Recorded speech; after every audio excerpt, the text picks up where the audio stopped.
Nagging is the reason why a good man gives up in the relationship. He's constantly given the message he's not doing enough, he's not doing it right enough, he's not doing it good enough. His wife is constantly unhappy, the goalpost always moves further, and eventually over time, a good man throws his hands up and stops trying. Hello, I'm Karen Seitz, and this is the Happy Wife School.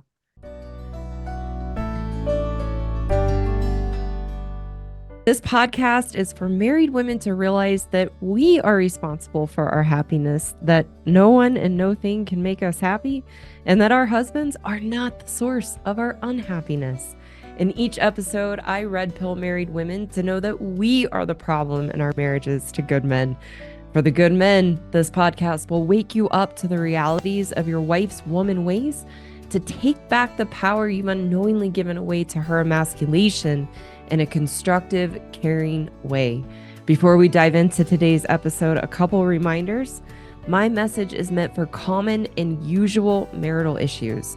My podcast is not intended for abusive, violent, or compulsive behaviors in a marriage that are threatening or dangerous. Also, please take a second to visit my website and learn more about my courses, which offer solutions for married women and good men. You can find the link in the description below. With all that being said, let's get started.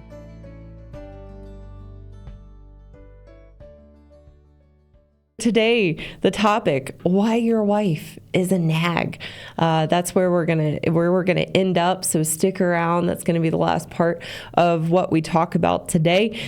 Today's episode is based on a great question that I got from a female viewer. So I'm going to start by reading the question, and then we will get into our different talking points for the day based on the question that this woman asked. So the question, she says, I am new to your videos, and I recognize myself in some of what you are talking about, especially being a member of Camp Victim.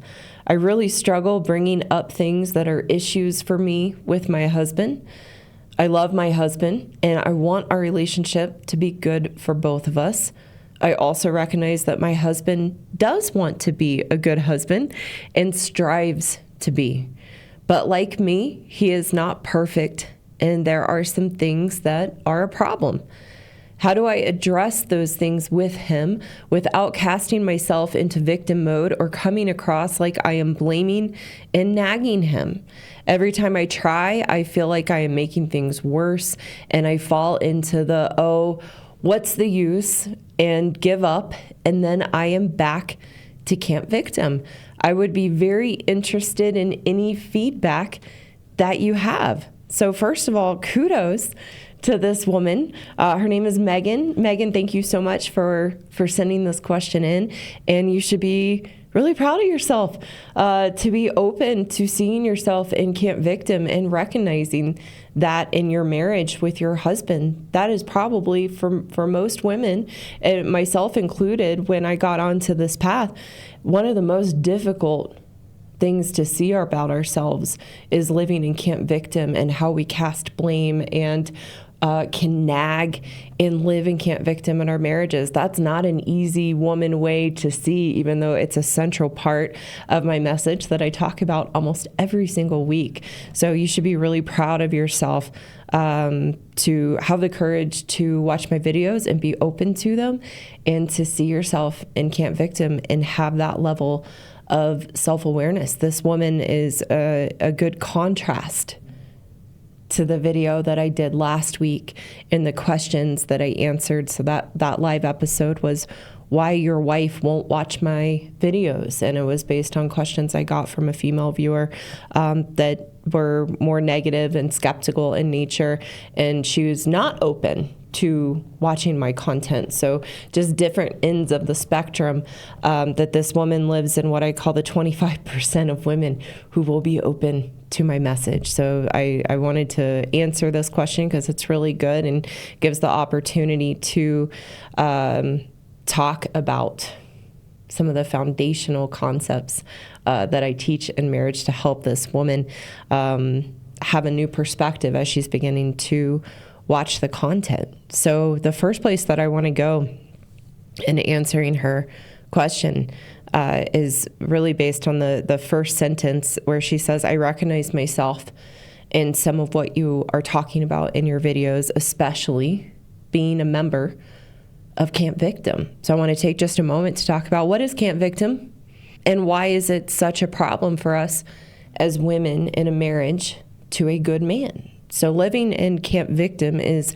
looking outside of ourselves and pointing the finger out, in this context, pointing the finger out to our husbands, finding fault in our husbands, finding the negative things we perceive them to be doing that are causing our unhappiness in the marriage.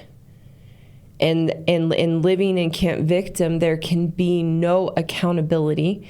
Camp Victim is the antithesis of accountability. It's a way to avoid accountability and looking at ourselves and taking responsibility.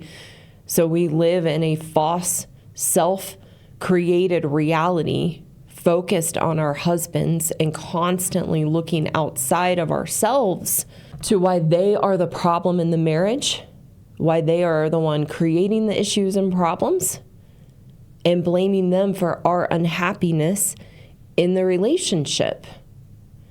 This is such a problem for us as women in a marriage to a good man, because when we live in Camp Victim blaming our husbands, we effectively degrade their sense of self by constantly making them wrong, constantly viewing them as the problem, and that weakens a good man to where he gets sucked into the gaslighting, which is what we do from Camp Victim, gaslight our husbands to make them believe that they are the problem. And a good man is vulnerable and susceptible to believing his wife's perspective and her perception of the issues in the relationship and believing that his wife is correct and right, that he is the problem.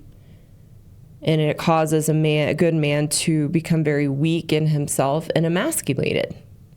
Then, as women, our husband's response, reaction, and changes in his personality and demeanor in the relationship as a result of us blaming them and emasculating them, take those changes in him, those reactions and responses to us, and use it as further ammo as to why he's the problem. Because in Camp Victim, we have no self-awareness to see ourselves, how we are showing up, and how we are the ones creating the problem. Generally, good men do not live in Camp Victim in a marriage. They're not victims.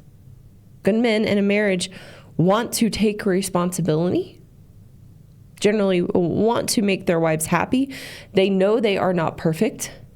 They are the first to admit that they make mistakes, but they're problem solvers. They want to talk things out and come to a reasonable compromise and solution to the problems and the issues. They're not looking to blame their wives. They're not looking to point out why she's the problem and she's to blame.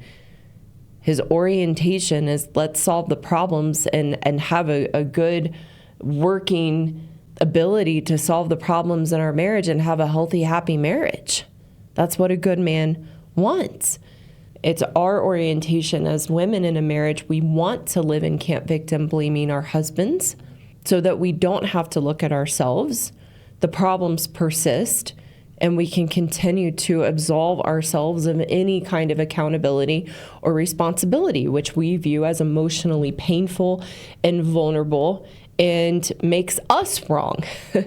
So we can't see very easily as women when we make mistakes or we're contributing to a problem that is part of life, part of a marriage, part of being a human being. We perceive any fault or contribution to the problems are on our end, that we are fundamentally wrong and the worst person on earth. That's how we perceive having to look at ourselves. So we avoid that at all costs, which is why we live in Camp Victim, blaming our husbands. This is another reason I like to add this in, that this is another reason why marriage counseling and the marriage books that we read don't work. because they do not take into account the dynamics of a good man and a woman in a marriage, where a good man is trying to solve the problems and look for solutions to the problems, and a woman is stuck in blame, viewing her husband through a negative lens of how he is the problem, and has no interest in solving the problem, because then her unhappiness would be on her shoulders and she couldn't point the finger out at her husband any longer. Marriage counseling and the marriage books out there in general are teaching codependency of what are the problems one spouse is having, that the other spouse needs to do something different to change the other's experience, which is codependency. I need you to be something for me to feel okay and be happy in the marriage. And if you're not doing those things, then I'm unhappy. That's codependency. And codependency lives in Camp Victim. My emotional state, my experience is dependent on how you are showing up or not showing up that creates my experience. That's victim. That's how we end up in blame. And it is disastrous and completely destructive to a marriage. And that's why I teach the psychology of relationships, that every relationship is a reflection of me. I am the problem because I'm the only person that I have any control over to change. So the psychology of relationships lives in Camp Take Responsibility, empowering each person to work on themselves in the relationship to solve the problems, not putting the responsibility or burden on the other person, because we don't have control to change another person. And then we put our happiness in their hands. So first, to this woman, good for you to see yourself in Camp Victim. And you have to know that in order to address and solve the issues, you must first get out of Camp Victim. And how we get out of Camp Victim in our marriages as women is to see that we are the problem. We are the problem in a marriage to a good man. Because a good man wants to solve the issues and problems. He's willing to admit his mistakes. He knows he's not perfect and would love nothing more than to be able to come together in a calm, collaborative way to compromise and work as a team to solve the issues without blame, without making each other wrong, and to move on and move forward and then let it go once the problem is solved. But as women living in Camp Victim, wanting our husbands to be the problem, we don't want the issue solved because we want to be able to blame them for our unhappiness. And in that, we can destroy a good man, and he eventually throws his hands up and gives up. So as women, when we're willing to work on ourselves and see that we are the problem and change how we are showing up in the relationship, then a good man is right there, ready and waiting to work together, to care and love for you, and wants to do the things to try to make you happy. But the problem is we're unhappy in ourselves. And so we have to make ourselves happy and stop putting the burden on our husbands to solve the issues and for them to make us happy, so we can see them through the lens of Camp Take Responsibility and see all the wonderful things about them and all the good things they do and how they do show up and care for us, and stop focusing on the negative or the problems or the things that we think they need to do better. So we first have to look at ourselves. What am I doing to cause and contribute to the problems? And always have to look at ourselves first. For example, if my husband seems distant from me or withdrawn, I do not go to him to talk about it. I first have to slow down and look at myself and be honest with myself of how have I been showing up? What's my mood like when I get home? Am I slowing down to shift gears and acknowledge and consider him in the relationship? Or am I living in my selfish woman universe of one, only thinking of myself and disregarding him? Am I running around like a tornado and emotionally sped up and spewing that everywhere? Have I been nitpicking and nagging and critical of him? How are my walls up? And I look at myself first. How am I the problem? How am I showing up that's causing him to be distant and withdrawn? Because he's a good man. And as soon as I change and I drop my walls and I slow down and I take accountability for myself and I treat him with kindness and respect and love, he is fully engaged and present in the relationship. So I have to look at myself first and be honest and have the self-awareness to know, how am I showing up? How am I not showing up? What do I have going on that I'm bringing into the relationship and it's impacting them, because they are highly, highly sensitive to our emotional state and how we are showing up in the relationship and how we are treating them. And it impacts how then they show up. That's the psychology of relationships. I'm the problem. It's me. And then when I change, the dynamics change. And as a woman married to a good man, he's right there waiting and re-engaged in the relationship. It's like magic. If I look at myself and I'm honest and I can see I'm doing pretty good, not perfect, then I can understand, and see and have some self-awareness of what he might have going on at work or what he might have going on with his family. Or if I'm showing up how I need to be showing up as my best as a wife, then my husband will come to me and say, hey, I'm feeling a little disconnected and withdrawn right now. I have X, Y, and Z going on. Just wanted to let you know it's not you. So please be patient as I work through this. And I just know I'm doing my best. He will. But if I'm being bitchy and spewing my own emotional turmoil out into the relationship and taking it out on him, then he's withdrawn from me and he's not going to come to me and share that, because I'm not an approachable person in that place. That's the first part. You have to get out of camp victim. And how you do that is to see black and white, you're the problem. Because this one, it says, I recognize that my husband wants to be a good husband and strives to be, and she loves her husband and knows he's not perfect. So that's a good man. She knows she's married to a good man. So for this woman, you first have to take that humble pie and tough pill to swallow that you are the problem with a good man. And then that backs you into a corner in a constructive way to always look at yourself and keep the focus off your husband, believing he's the problem. That's step one.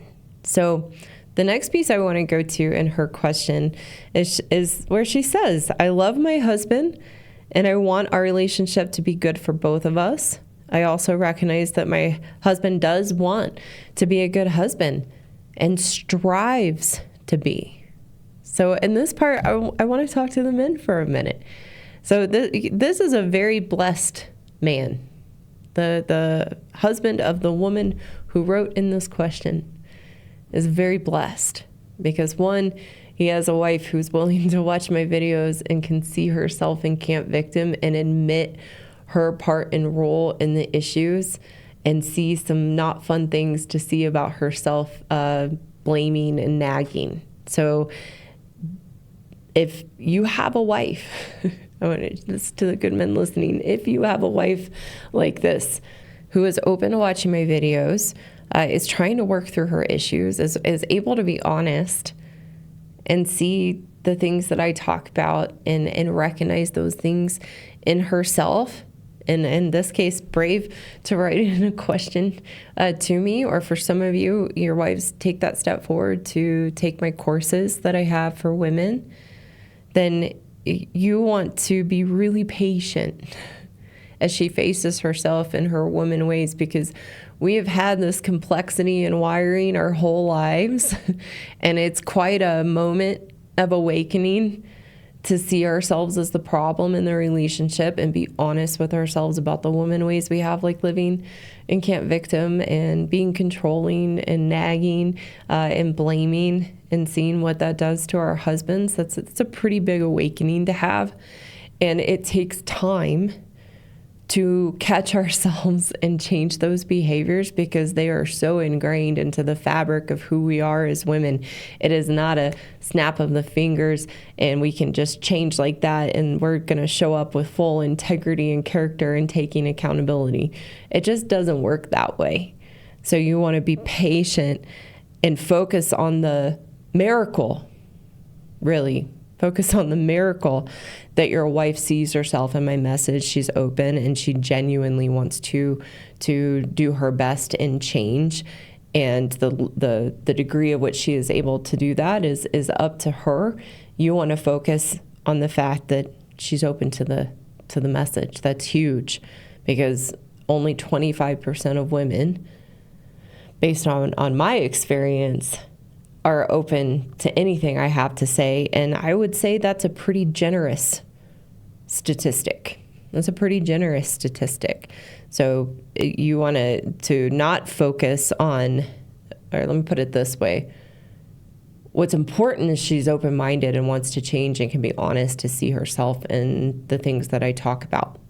To whichever degree she's open and willing to see those things in herself. It might not be all of it, like this woman said. Should I recognize myself in some of what you're talking about? Especially camp victim. That's probably the most important thing, that a woman is able to see herself in my message as living in camp victim. So what's important is she's open and she's looking at herself, not how quickly she's changing, or that she gets it and can just changes right away. That she can see it and she's working on it and she's committed to changing, however long that takes. It can be very difficult for a good man to see and understand that we don't think and aren't wired like a good man. So even though she's open to seeing the issues and working on them, she's going to go about them in her way as a woman and have her own pace in that. She's not going to just be rational and logical and right there to solve problems. She's still going to be a woman, and that can be difficult for a good man to understand. So the next place I want to go is another part of the question where this woman said, I really struggle bringing up things that are issues for me with my husband. So for this woman asking this question, and other women listening who can relate to that, we're conflict avoiders. It's really normal. We as women in general really struggle to bring up the issues in a marriage and face the issues and work on the problems. We do not want to rock the boat and have to risk conflict, not being on the same page, having to work through our differences and find compromise to meet in the middle and find a common ground to work toward a solution. It's terrifying to us. Whereas for a good man, while he might be scared in his marriage to bring up an issue with his wife because of the effects of the emasculation, what's fascinating is when I talk to good men who are scared to bring up the issues in a marriage because of his wife's reaction, I will ask him, are you comfortable bringing up a tough issue at work or in your business with a coworker or an employee to get to the bottom of it and solve it? Are you scared to confront one of your children and address a problem and face it and work with them to come up with a solution? And 99.9% of the time their answer is no, not at all. It's only in their marriage and having to face their wives that it can bring up that fear because of how we make our husbands wrong and bad, and our wrath comes out if they dare step into that lion's den to confront us and bring issues up. So for good men listening, they're like, well, I'm a conflict avoider in my marriage. You want to know, no, in general, you're not a conflict avoider. It happens in your marriage because of how you're treated by your wife, that she makes you intimidated and scared of her, so you won't bring up the issues and you not dare cross her path. So that's why I teach good men, you got to step in to the lion's den to face the wrath, because that's how you take your power back and overcome the fear your wife has instilled in you of how she treats you. But for us as women, in all relationships and aspects of our life in general, we are terrified to bring up conflict and face it. We want everything in its own nice little box, and we want life to look like a straight across line without any blips or disruptions, and want to go through life with our blinders on, not having to look at the issues because we don't want to be vulnerable to face what those issues are going to bring up in ourselves or what they're going to bring up in the relationship and what we're going to have to do to solve them. So again, for men listening, you want to understand that, not in a way that you can relate because you're a problem solver and you say, hey, who cares about the conflict? Let's bring it up, get it on the table, and let's solve it. You want to know your wife does not think that way as a woman. So it's not reasonable to think that that's ever going to be natural for her. When I was planning this out and talking this this live out, I had to go in and oh my God, I'm still terrified to bring up a conflict. I'll get myself to do it, but I'd rather be tortured than bring up the problems and face the conflict in them. Not literally, but that's the fear and the terror inside of us as women. And part of it is we've made the issues and problems in our own wiring and emotional responses. We make everything so complex. And we make ourselves and the complexity within ourselves and our emotional experience, we make ourselves an enigma to ourselves. And we want that. We want to be an enigma to ourselves and make the issues and problems so complex so that we can't figure them out and solve them. We want the complexity. We want to be the enigma. So we have another reason of why we're unhappy, why we have the problems we have, because we can't figure them out. It's another way to absolve ourselves of accountability. And the difference for a man is he's straightforward. Let's get the issues up, let's look at them, and takes a logical, practical approach to them. So it's another understanding of the differences in us. And I often will tell a good man, you don't have to understand it in a way of how that works because you can't. You're not wired that way. But it's a broad understanding of your wife as a woman to understand why it's so difficult for her to face the issues because of her own wiring within herself as a woman, and how complex she makes the issues and how terrifying it is to face them and face the conflict. So again, in this case, with this woman who asked the question, this man should be very grateful that he has a wife who is willing to look at herself and wants to figure out how to face the issues and problems and not struggle so much. So she's still going to struggle. And for the woman who wrote this in, you're going to struggle.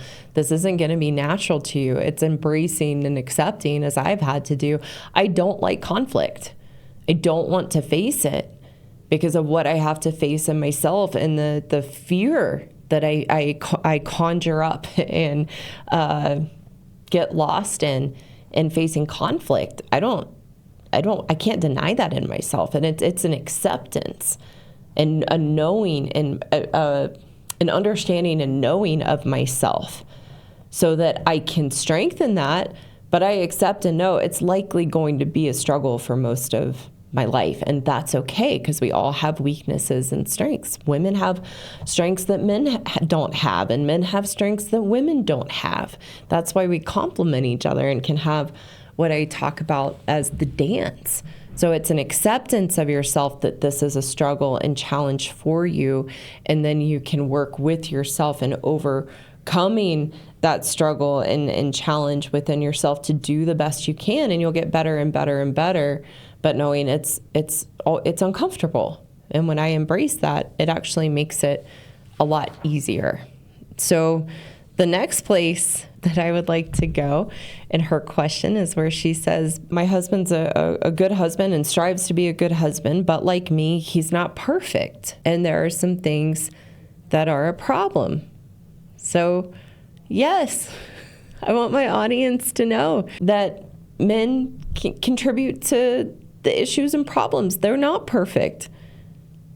That sometimes a man can be struggling with something and it be an issue in the relationship, and that it's not on the woman. A good man knows that.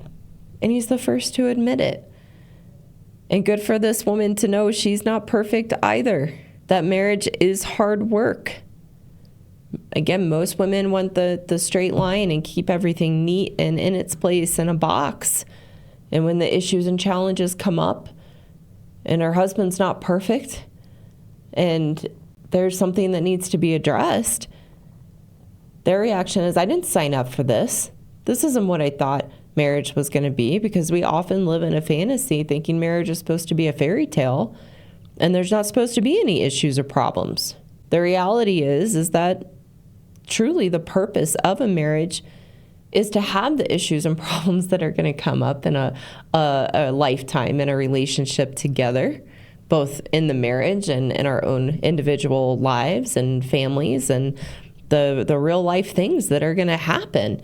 The purpose of a marriage is to be a team and learn to be a team and come together to solve the problems so that the marriage can be successful.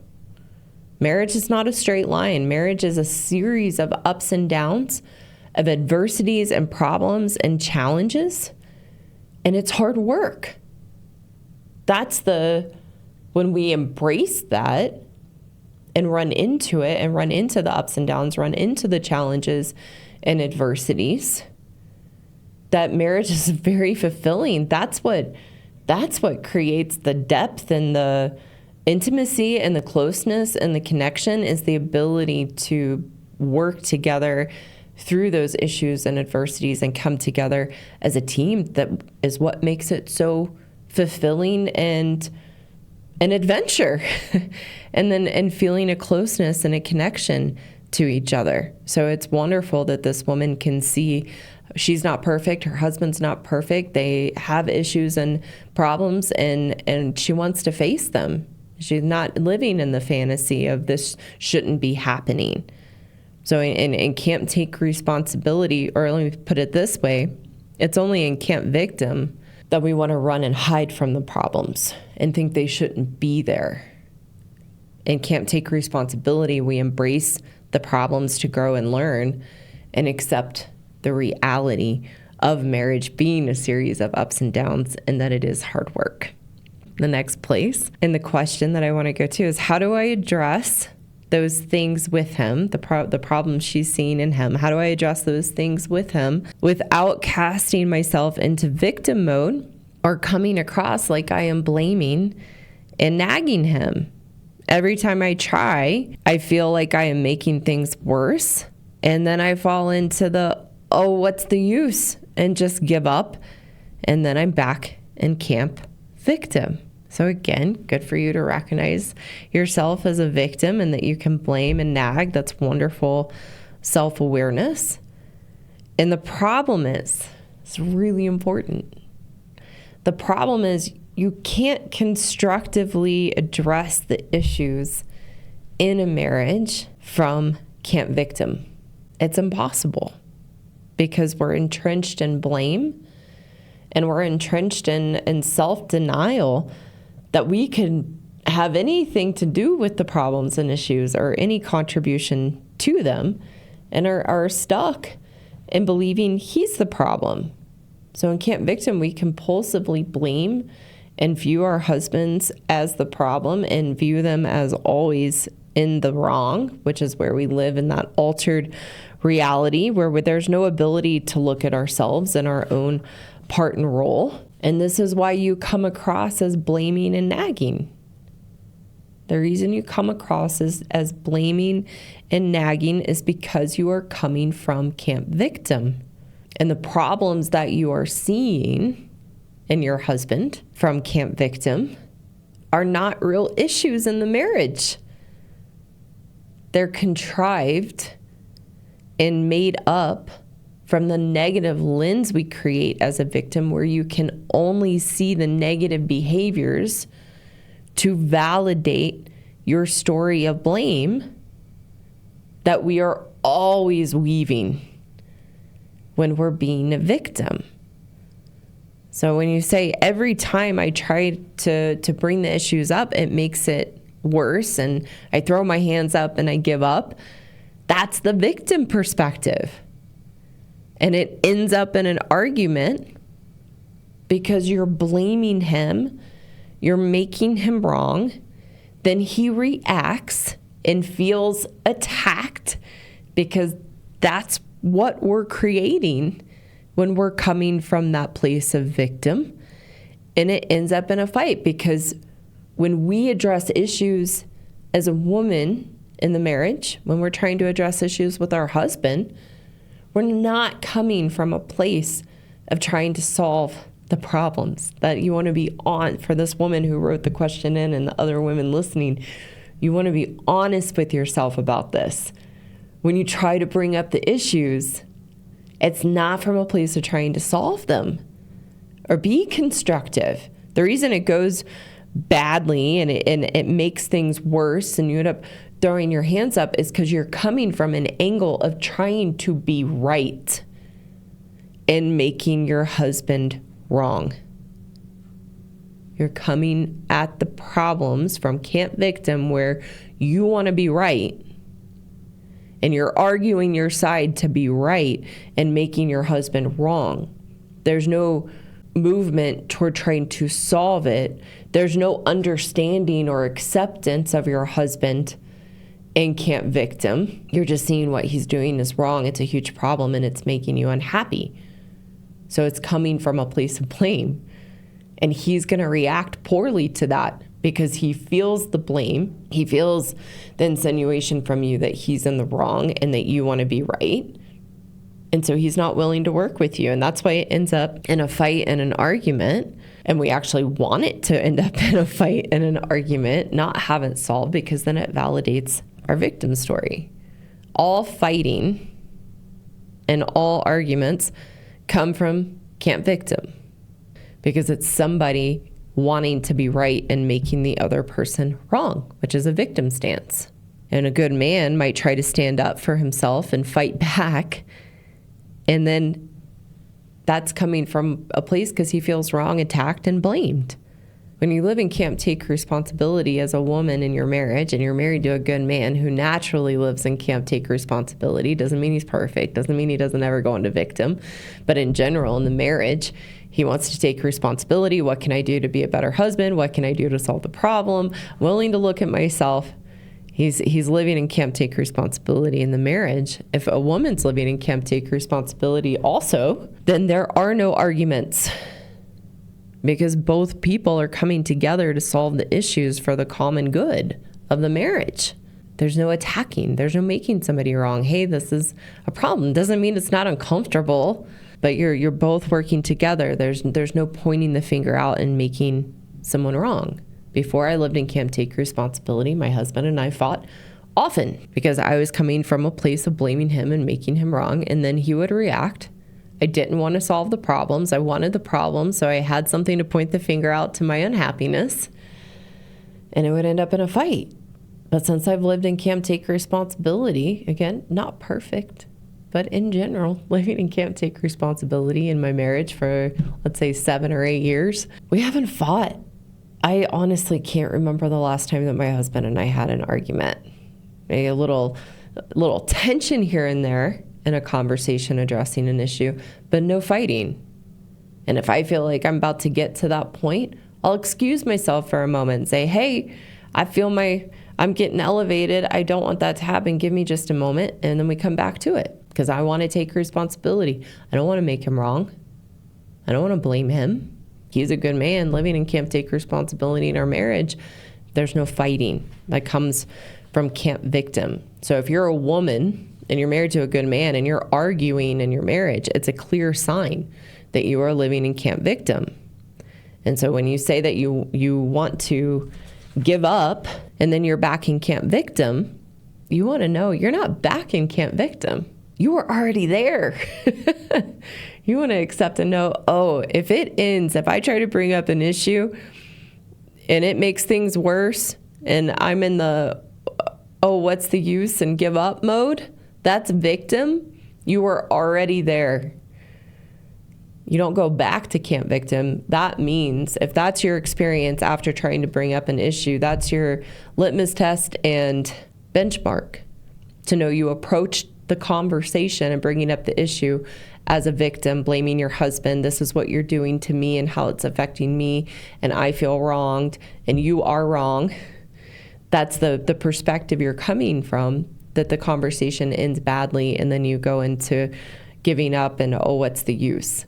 You can know if that's how it ends and it makes things worse. You approached the problem from camp victim because you wanted to be right. You weren't coming to solve the issue or be fair and understanding. You were making your husband wrong, and that's why he had the reaction that he had. So from this place, let's talk a little bit about nagging, because she brought up a great word in her question, that when she tries to address issues, she wants to know how to do that without casting herself in victim mode or coming across like she's blaming or nagging him. So I thought this would be a great opportunity to talk about nagging. And we're going to get into 5 reasons why your wife nags.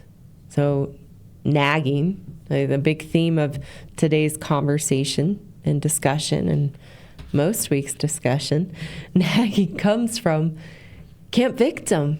Nagging comes from camp victim. You've done something to me that I am unhappy, and I can only see the things that you are doing wrong. I can never see anything that you are doing right. And now I'm on my husband's case about all the things I see that he's doing wrong. That's where nagging comes from in camp victim, and from finding fault that we see and nothing ever being enough, good enough, right enough. And so we nag. Nagging is a compulsive criticism to make another person wrong in their behaviors and actions. Nagging is a compulsive criticism to make another person wrong in their behaviors and actions.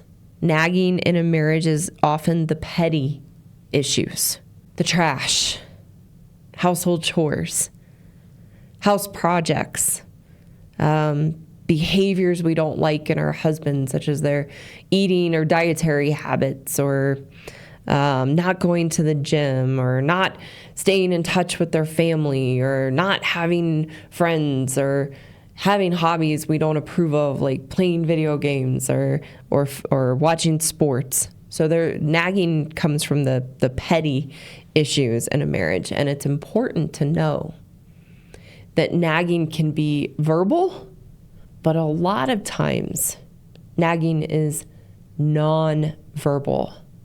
It's the side eye that a good man gets from his wife when he goes back in for seconds or thirds at dinner.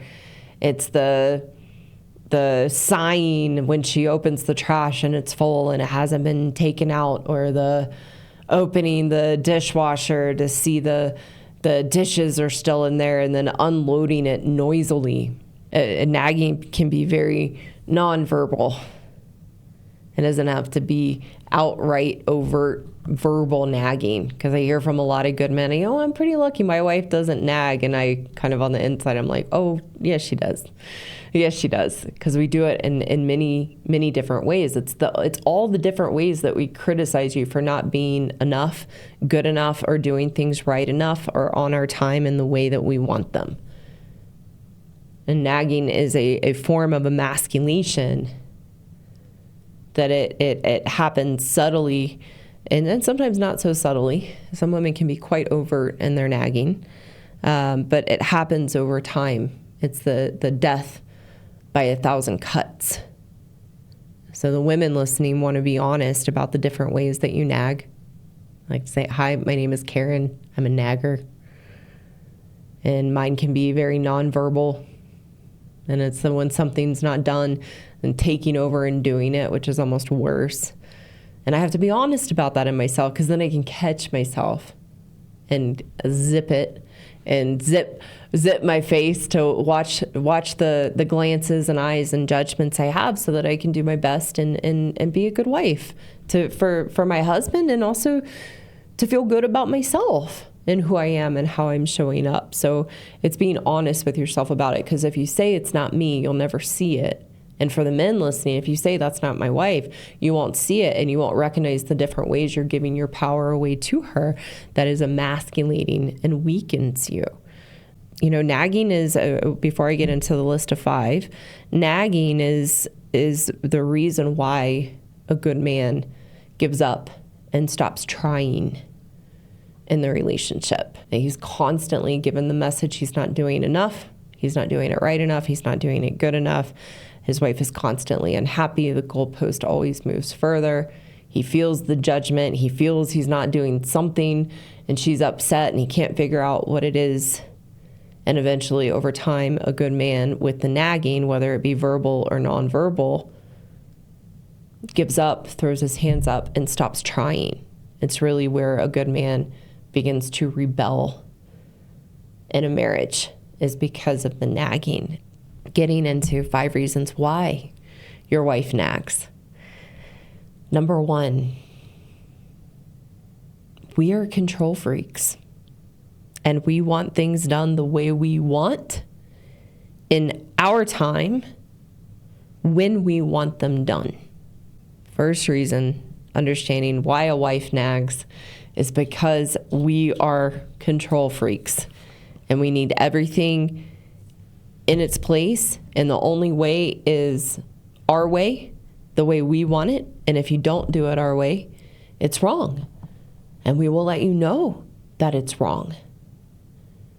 And in our of controlling nature, of we can't stand to have things out of their place, out of the way we want them to be. So then we nag our husbands. We ask them to do something. They have a list of priorities of what's important to them and what order that goes in, or maybe they have something else going on and it's going to take a little bit, and then we're upset, pissy, frustrated, and either verbally and outwardly, when are you going to do it? When are you going to do it? When are you going to do it? Or you can feel your wife's iciness and that she's mad about something and you can't figure out what it is. It's something that she needs done to feel in control in the marriage that she's asked you to do that you just haven't gotten to yet. And that could be a wife's form of nagging, is the things she's upset about that she won't tell you, that are because of what you're not doing that she needed you to do that you didn't do. And now she's upset about it and icing you out. That's a form of nagging that we might not think of. But in our needing to be in control, needing things done our way in our time, and then they're not done, that's another way also that we build our victim narrative of why our husbands are the problem in the marriage. And he never follows through and says he's going to does what he says he's going to do. And that's our victim narrative. Number 2 of why your wife nags. Number 2, we live in a universe of 1, being selfish. We live in a universe of 1, being selfish. We nag because we can't, in our selfishness of only thinking of ourselves and what we want, how we want it done in our time, we can't consider you. We can't consider you and what you might have going on in your life, that you have a timing of your own that works for you. We can only think of ourselves and our wants and needs. We can't consider what our husbands have going on, that they might not be able to do it or do it in our timing. And so then we nag because we're only thinking of ourselves and we're not thinking of our husbands at all. Number 3 of why your wife nags, we always have to be right. And we are a walking encyclopedia of all things life. We know how to do everything and how to do it the right way. And even if we don't, we will make it up, and that is the law. And that is what's right. So in nagging and our need to always be right, we have to find mistakes and issues with our husbands of what they're not doing that we want them or need them to do, and criticizing them so that we can be right and make you wrong, is our protective mechanism to not have to see the ways that we are not right and that we make mistakes and how we don't follow through. Number 4 of why your wife nags. Number 4, we like the drama of finding fault and creating issues and problems. So remembering that nagging is a constant criticism of what we find fault in our husbands for in their actions and behaviors.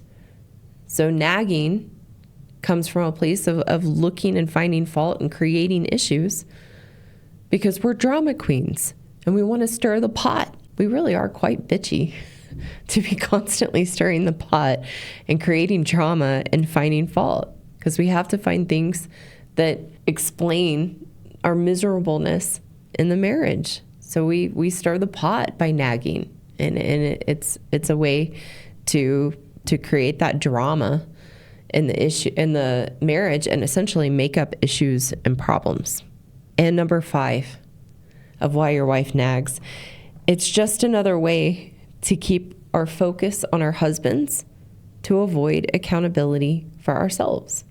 Nagging is just another way to keep the focus on our husbands and what they're doing wrong to avoid accountability for ourselves. And from this place, we can feel like we have another child in the house that we have to manage and look out for and keep a negative focus on our husbands.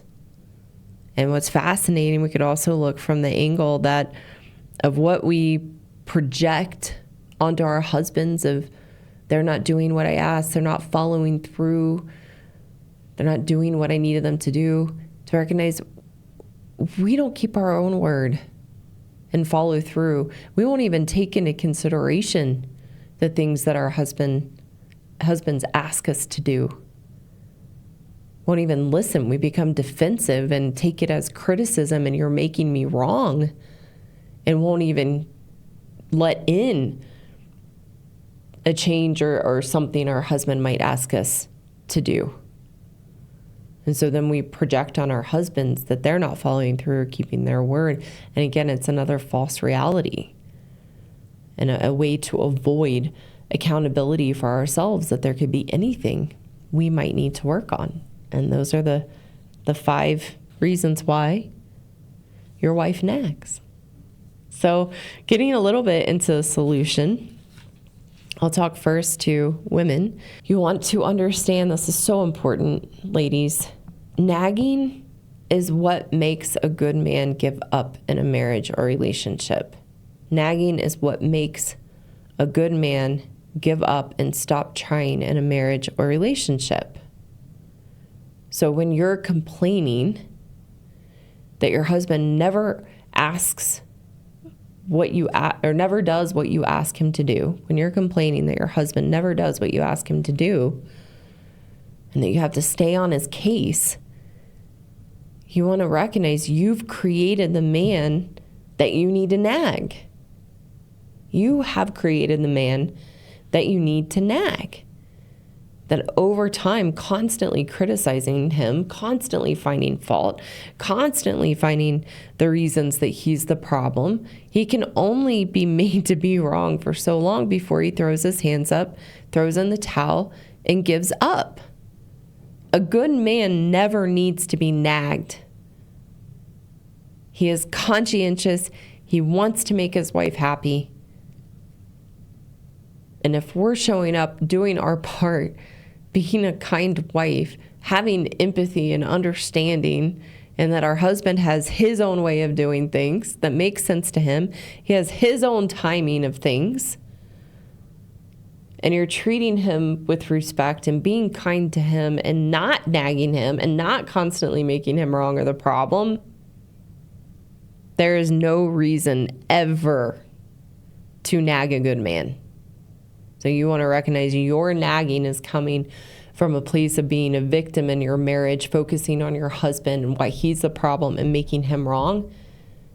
And you have to move into can't take responsibility to see yourself as the problem, that you are the only person that you can change, and work on yourself to show up differently in your marriage. And your husband, as a good man, will be right there waiting to show up as a good man with you, and you never have to nag him. For the men listening, and the solution for you, Good men, you have to take your power back and stop believing your wife's criticisms of you. That is part of the gaslighting and making you wrong and bad that you buy into, not knowing any better, and believe that somehow she's right and the expert of being in relationships and knows how the relationship is supposed to work. And you have to stop believing her gaslighting that you are the problem and not doing enough, and the gaslighting of her constantly moving the goalpost further and her demands, and that you have your own way of doing things and it's perfectly right. Your wife is not the judge of you.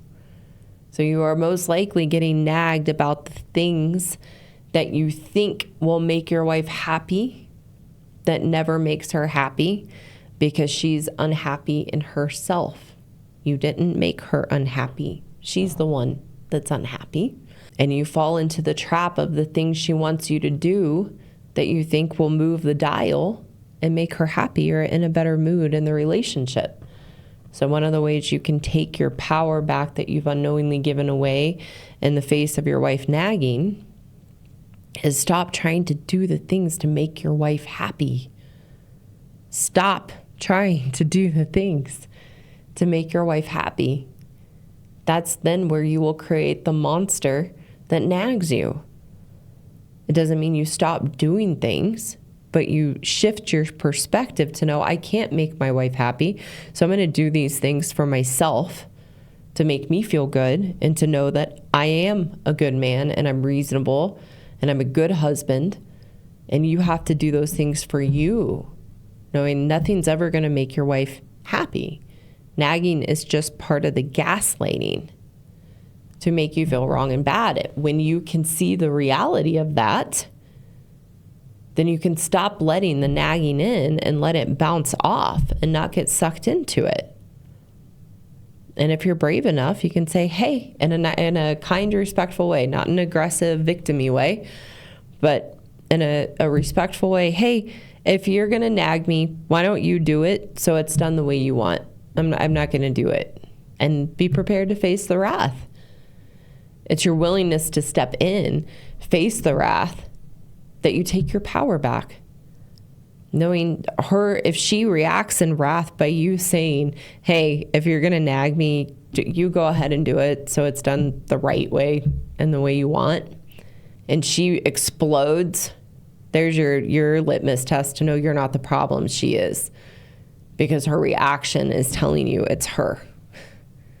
And she doesn't want to see herself and take accountability for her part and role in contributing to the issues. Thank you so much for taking the time to listen today. If you haven't, go check me out on YouTube, Rumble, and X. You can find the links in the description below to connect with me there. For those women listening who know you are the problem and want a path forward to take responsibility and change your own inner turmoil and unhappiness, I have a course for women called the Happiness Program, which is the solution to the unhealthy relationship you have with yourself and the issues and challenges you have in your life and your marriage. You can find the link in the description below to apply for a free consultation with me. And for the good men listening who want a solution to take back the power you've unknowingly given away to your wife, I have a course for you too called the Marriage Rescue Course for Good Men Only that teaches you how to rebuild your strength and confidence as a good man so that you can navigate the relationship with your wife in a healthy, constructive way. Again, you can find the link in the description below to apply for a free consultation with me. Thank you again so much for listening, and I look forward to talking with you soon.